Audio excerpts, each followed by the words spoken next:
નમસ્કાર, આપ જોઈ રહ્યા છો સ્પાર્ક ટુડે ન્યૂઝ. નવસારીમાં સ્પાર્ક ટુડેના અહેવાલની ધારદાર અસર જોવા મળી. થંભી ગયેલું કામ ફરી શરૂ થયું. પૂર્ણા ડેમ સાઇટ પર દોઢેક મહિનાથી લગભગ બંધ હાલતમાં પડેલું પૂર્ણા ડેમનું કામ સ્પાર્ક ટુડેના અહેવાલ બાદ ફરી એકવાર શરૂ થઈ ગયું. સોમવારથી ડેમ સાઇટ પર કામનો ધમધમાટ જોવા મળી રહ્યો છે. જેસીબી મશીનો અને હાઈવા ફરી કાર્યરત થતા સ્થાનિકોમાં પણ આશાની લાગણી જોવા મળી છે.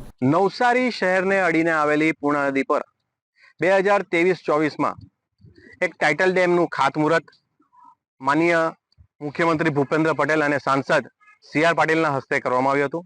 110 કરોડના ખર્ચે આ ટાઇટલ ડેમ ની કામગીરીની શરૂઆત થઈ હતી. પરંતુ થોડાક સમય ચાલ્યા બાદ આ ટાઇટલ ડેમ ક્યાંક ને ક્યાંક વિવાદમાં રહ્યો હતો અને કામ સ્ટોપ થયું હતું. ત્યારબાદ ફરી સોમવારના રોજથી આ ટાઇટલ ડેમનું કામ શરૂ થઈ ગયું છે. સ્પાર્ક ટુડે ન્યૂઝ દ્વારા એક અહેવાલ પ્રસ્તુત કરવામાં આવ્યો હતો અને અધિકારીને પૂછવામાં આવ્યું હતું કે ડેમનું કામ શા માટે બંધ છે, શું કામ બંધ છે, પરંતુ કોઈ જવાબ ન મળતા અંતે સ્પાર્ક ટુડે ન્યૂઝના અહેવાલને પગલે જે અધિકારીઓ ઊંઘમાંથી જાગ્યા, નિંદ્રામાંથી જાગ્યા અને કામની શરૂઆત કરી દેવામાં આવી છે. ત્યારે સીધા જ તમે દ્રશ્યો જોઈ શકો છો.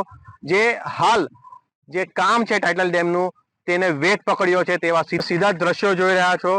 જે પૂર્ણા નદીના પટ પર ટાઇટલ ડેમનું કામની શરૂઆત થઈ ગઈ છે અને વેગ પકડ્યો છે. ક્યાંક ને ક્યાંક પાણીને અવરોધી અને ત્યારબાદ આ ટાઇટલ ડેમ ની કામની શરૂઆત વચ્ચે જે ટાઇટલ ડેમ બનાવવામાં આવ્યો હતો ત્યાં પાણી વધુ છે એને લઈને ક્યાંક ને ક્યાંક આ પુરાણ કરી દેવામાં આવશે અને ત્યારબાદ જ આ ટાઇટલ ડેમનું કામ જે અટક્યું છે તેની શરૂઆત થશે. પરંતુ પ્રશ્ન એ ઉભો થાય છે કે ટાઇટલ ડેમનું કામ અટકીને કેમ ચાલે છે તે પણ એક પ્રશ્ન ઉભો થયો છે. કેમ કે કસ્બા ગામથી ઉપરના જે ગામો છે, 20 થી 25 ગામો છે, ત્યાં ખેડૂતો પાણીને લઈને ઘણો પ્રશ્ન ઉભો થાય છે. કેમ કે અરબ સાગરની અંદર આ પાણી મળી જાય છે. ઉપરવાસથી જે પાણી આવે છે તે ક્યાંક ને ક્યાંક અરબ સાગરમાં મળી જતું હોય છે.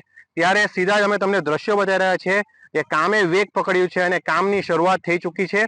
હવે જોવાનું એ રહ્યું કે આ જે ટાઇટલ ડેમનું કામ ક્યારે પૂર્ણ થશે તે તો એક આવનારો સમય જ બતાવશે. પરંતુ હાલ જે ટાઇટલ ડેમનું જે કામ છે તેની શરૂઆત થઈ ચૂકી છે. ત્યારે હવે જોવાનું એ રહ્યું કે કેટલાક સમયમાં આ ટાઇટલ ડેમનું કામ પૂર્ણ થાય અને જે કસ્બાની ઉપરના જે ગામો છે તેના જે ખેડૂતો છે તે લોકોના ખેતરોમાં જે પાણી મીઠું શુદ્ધ મળે અને ખેતી